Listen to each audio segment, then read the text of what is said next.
যে বাংলাদেশের বর্তমানে যে দল ক্ষমতায় রয়েছে সে দল একে একে বিশ্ববিদ্যালয়ের যারা যোগ্যতা সম্পন্ন ভিসি ছিলেন সুন্দরভাবে বিশ্ববিদ্যালয় চালিয়েছেন তাদেরকে সরিয়ে সেখানে ধান লাগানো ভিসি নানা রকম মিটিং মিছিল করাই তার যোগ্যতা এই ধরনের ভিসিদেরকে নিয়োগ দেওয়া হয়েছে এবং আমরা দেখলাম যে এই নিয়োগের বিরুদ্ধে বিভিন্ন ক্যাম্পাসে শিক্ষার্থীরাও আওয়াজ তুলেছে। দুদিন আগের ঘটনা ডুয়েটে একই ঘটনা ঘটেছে যে সকল শিক্ষার্থীরা শিক্ষকরা মিলে প্রতিরোধ আন্দোলন গড়ে তুলেছে এবং আমরা দেখলাম সেখানে নির্মমভাবে হামলা চালানো হয়েছে বলে আমরা দেখেছি। আমাদের শিক্ষা ব্যবস্থা যদি বলি যে দুইটা উদ্দেশ্য জাতি হিসাবে আমরা চাই, এক নম্বর হচ্ছে যে একটা নীতি নৈতিকতা সম্পন্ন মানুষ তৈরি করা। যে জায়গায় আমরা দেখতে পাচ্ছি যে বাংলাদেশ দুর্নীতিতে বারবার সামনের দিকে দেশগুলোর মধ্যেই থাকে। এখানকার রাজনীতিবিদরা দুর্নীতিগ্রস্ত, এখানকার আমলারা দুর্নীতিগ্রস্ত, এখানকার ব্যবসায়ীরা সবাই দুর্নীতিগ্রস্ত। আমরা দেখলাম যে নীতি নৈতিকতা সম্পন্ন মানুষ তৈরি করতে আমাদের এই শিক্ষা ব্যবস্থা ব্যর্থ হয়েছে। আরেকটা বড় ব্যর্থতা যে শিক্ষা ব্যবস্থা স্কিলড ম্যান পাওয়ার তৈরি করতে ব্যর্থ হয়েছে। ভারতের মতো একটা রাষ্ট্র,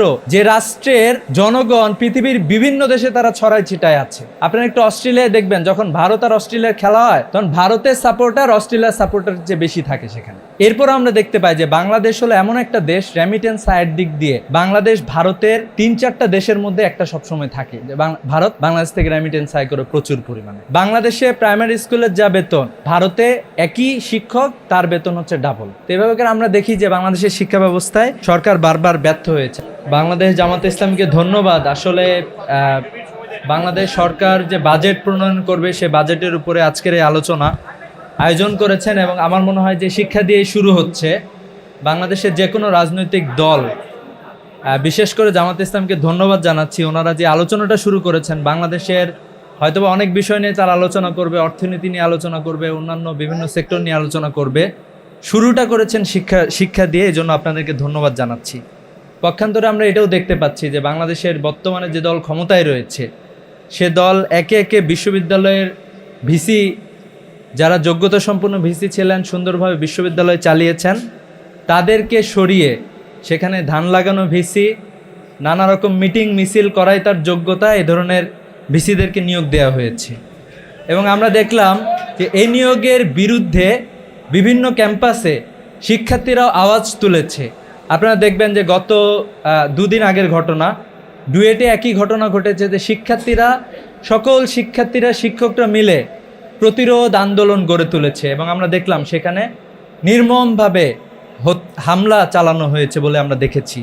তো আমরা আসলে বাংলাদেশের যে শিক্ষা ব্যবস্থা রয়েছে এই শিক্ষা ব্যবস্থায় তো সরকারের কাছ থেকে আমাদের প্রত্যাশা অনেক বেশি ছিল।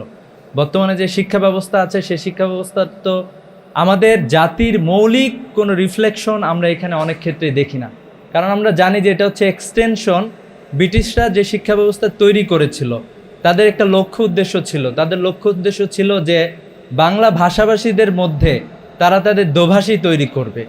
আমরা দেখলাম যে বাংলাদেশে 47 হয়েছে, নতুন দেশ পাইছিলাম, 71 নতুন দেশ পেয়েছি, কিন্তু এরপরও আমরা দেখতে পাচ্ছি যে অতীতের যেই ব্রিটিশরা যেই শিক্ষা ব্যবস্থা রেখে গিয়েছিল ভঙ্গুর শিক্ষা ব্যবস্থা, এটাই জোড়াতালি দিয়ে এটাকে আমরা সামনের দিকে এগিয়ে নিয়ে যাচ্ছি।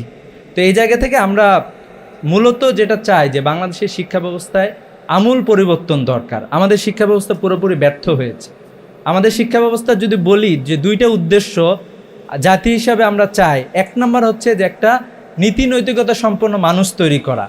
যে জায়গায় আমরা দেখতে পাচ্ছি যে বাংলাদেশ দুর্নীতিতে বারবার সামনের দিকে দেশগুলোর মধ্যেই থাকে। এখানকার রাজনীতিবিদরা দুর্নীতিগ্রস্ত, এখানকার আমলারা দুর্নীতিগ্রস্ত, এখানকার ব্যবসায়ীরা সবাই দুর্নীতিগ্রস্ত। তো আমরা দেখলাম যে নীতি নৈতিকতা সম্পন্ন মানুষ তৈরি করতে আমাদের এই শিক্ষা ব্যবস্থা ব্যর্থ হয়েছে। আরেকটা বড় ব্যর্থতা যে শিক্ষা ব্যবস্থা স্কিলড ম্যান পাওয়ার তৈরি করতে ব্যর্থ হয়েছে। আমরা দেখি যে দিনের পরে দিন শুধু আমাদের বেকারত্বের সংখ্যা বেড়েই যাচ্ছে বারবার এবং যে শিক্ষা ব্যবস্থা দেওয়া হয় এই শিক্ষা ব্যবস্থায় মৌলিক কোনো গবেষণা নাই যে আমাদের মার্কেটে কোন চাহিদা আছে সেই আলোকে আমি যে একটা ডিপার্টমেন্ট খুলেছি একটা বিশ্ববিদ্যালয়ে, সে কি মার্কেটের আলোকে আমার ম্যান পাওয়ার প্রডিউস করতে পারতেছে? আমরা তো দেখছি এখানে ব্যর্থ হচ্ছে। আমরা বলি যে আমাদের চাকরি বাকরির অভাব, তরুণরা চাকরি পাচ্ছে না, কিন্তু পক্ষান্তরে আমরা এটাও দেখতেছি ভারতের মতো একটা রাষ্ট্র, যে রাষ্ট্রের জনগণ পৃথিবীর বিভিন্ন দেশে তারা ছড়াই ছিটায় আছে। আপনারা একটু অস্ট্রেলিয়ায় দেখবেন, যখন ভারত আর অস্ট্রেলিয়ার খেলা হয় তখন ভারতের সাপোর্টার অস্ট্রেলিয়ার সাপোর্টার যে বেশি থাকে সেখানে। এরপর আমরা দেখতে পাই যে বাংলাদেশ হলো এমন একটা দেশ, রেমিটেন্স আয়ের দিক দিয়ে বাংলাদেশ ভারতের 3-4টা দেশের মধ্যে একটা সবসময় থাকে যে ভারত বাংলাদেশ থেকে রেমিটেন্স আয় করে প্রচুর পরিমাণে। সে জায়গায় আমরা আসলে আমাদের শিক্ষার্থীদেরকে আমরা কোয়ালিফাইড হিসেবে তৈরি করতে ব্যর্থ হচ্ছি। আমরা এটাও দেখছি যে আমাদের যে এখানে উন্নয়ন বাজেটের কথা বলা হয়েছে, কিন্তু এটাও আমরা দেখতে পাই যে বারবার এটা বেড়ে যাচ্ছে এবং এটা হচ্ছে দুর্নীতির একটা বড় অংশ। আপনারা একটু শিক্ষায় দেখেন যে আমাদের যে শিক্ষায় ব্যয় করা হয়, শিক্ষা ব্যয়ের একটা বড় অংশ হচ্ছে অবকাঠামো নির্মাণ। অবকাঠামো লাগবে আমাদের, কিন্তু বড় ব্যয়টা সেখানে হয় আমাদের শিক্ষার কোয়ালিটি এনশিওর করার জন্য। আমাদের শিক্ষকদের বেতন এশিয়া মহাদেশে সবচেয়ে কম হচ্ছে বাংলাদেশের শিক্ষকদের বেতন। আপনারা একটু তাকায় দেখেন, বাংলাদেশে প্রাইমারি স্কুলের যা বেতন, ভারতে একই শিক্ষক তার বেতন হচ্ছে ডাবল।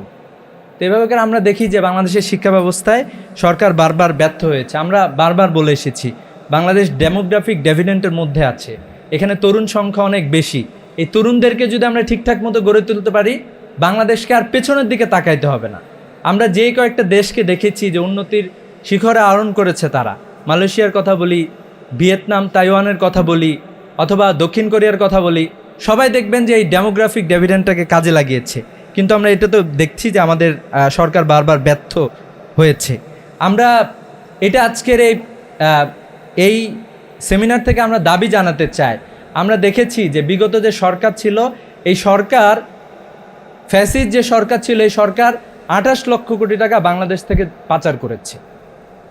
তরুণরা এই সরকারকে বাংলাদেশ থেকে বিদায় করেছে, সেই সরকারকে। এজন্য আমরা বলতে চাই যে এই যে 28 লক্ষ কোটি টাকা বাংলাদেশ থেকে পাচার হয়েছে, সেটা ফিরিয়ে আনার জন্য বর্তমান সরকারকে কার্যকরী পদক্ষেপ গ্রহণ করতে হবে এবং সেই 28 লক্ষ কোটি টাকা বাংলাদেশের তরুণদেরকে ট্রেনিংয়ের জন্য ব্যয় করতে হবে।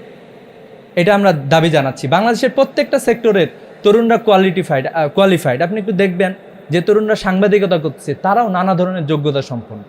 যে তরুণটা বাংলাদেশের বিশ্ববিদ্যালয়গুলোতে পড়াশোনা করতেছে, বাংলাদেশ থেকে বাইরে গিয়ে তারা পিএইচডি ডিগ্রি অর্জন করতেছে এবং সেখানে যাই সবচেয়ে ভালো রেজাল্ট করতেছে, কিন্তু বাংলাদেশে আমরা আসলে সেই পরিবেশটা দিতে ব্যর্থ হয়েছি।